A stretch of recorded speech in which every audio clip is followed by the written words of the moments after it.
Hello, everyone. We're here at ALEC, Arizona Latino Cultural Center, and we're here with the Educational and Art Director. Is that your correct title, Elizabeth? The Education Director. Education Director, Elizabeth Toledo, who's also the artist for these wonderful pieces we see in the back. How are you today, Liz? I'm fine. I am fine. Great. How are you? We're doing great. We're happy to be here. Great.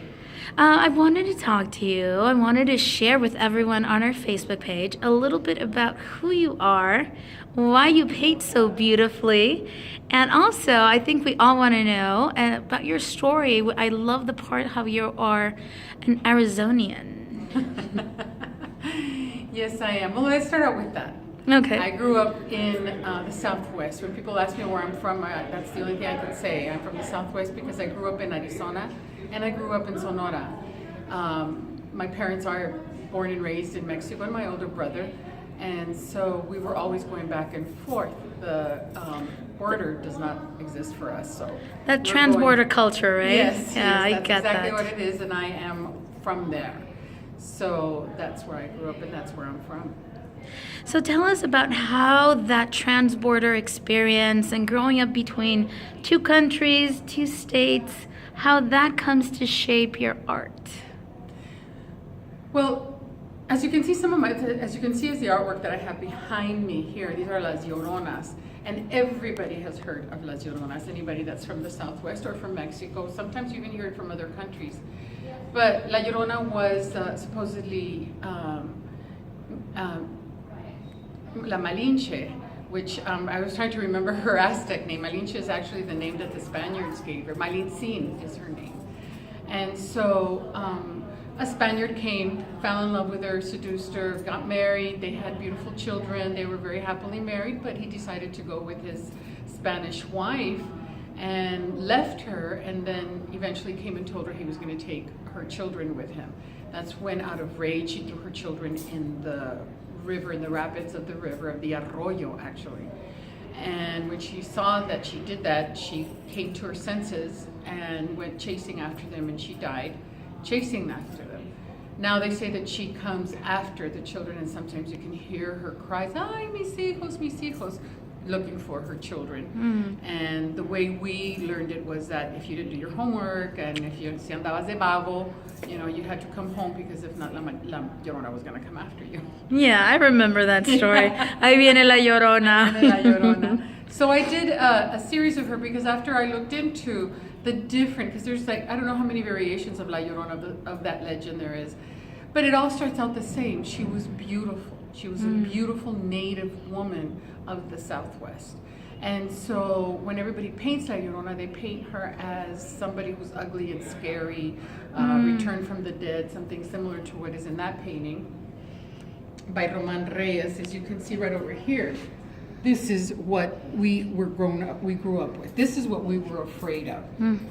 So I decided, after reading about her, I saw her as a woman who had been wronged. And so, as many of us have been in one way or another, and she had no power against this white, rich Spanish man. Sounds familiar, right? Children, and she had nothing. She couldn't fight him in any way. So the only thing she could think of was if I can't have him, neither is he. And that was by throwing them into the arroyo. So thinking of this and thinking of women and our plight and what we go through, I decided to paint her, because I was thinking about her, and I decided to paint her, and that's where I came up with my Lloronas.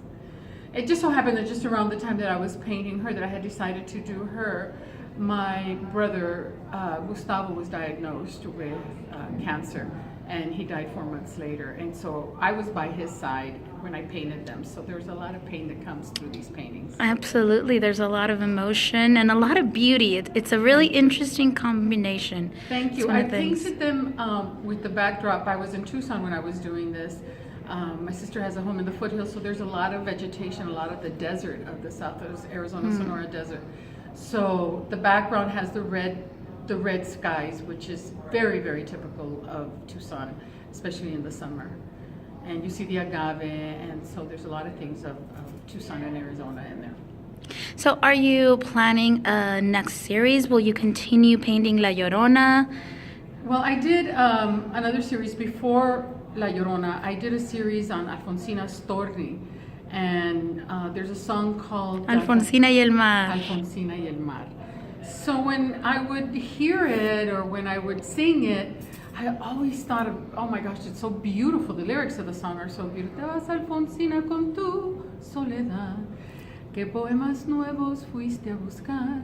So it talks about her in the ocean, in the deep blue sea, and she's looking, searching for new poems, and that the ocean, the movement of the ocean is lulling her to sleep.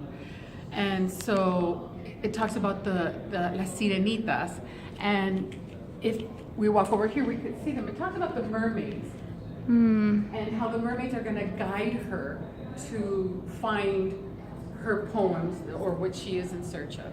Alfonsina Storni is a poet. She was in Argentina, and it was around the 1930s, and she committed suicide. She was a single mother, something that didn't happen in that era, and she was heartbroken, and then she found out she had breast cancer. So she walked into the ocean and committed suicide. She left the letter, and it was called Déjame dormir, let me sleep. So that's why I guess the whoever wrote, I have the name of the person that wrote the lyrics and the song, says I'm asleep, and so I guess that's why he put that in that poem. So it's just beautiful. It's a beautiful song. It is a beautiful song, and you sing it beautifully. Thanks Thank for you. sharing that little piece with us. Thank you. So is there a theme here? Do you usually paint about women? I usually do. I don't know why. The female figure has always called my attention.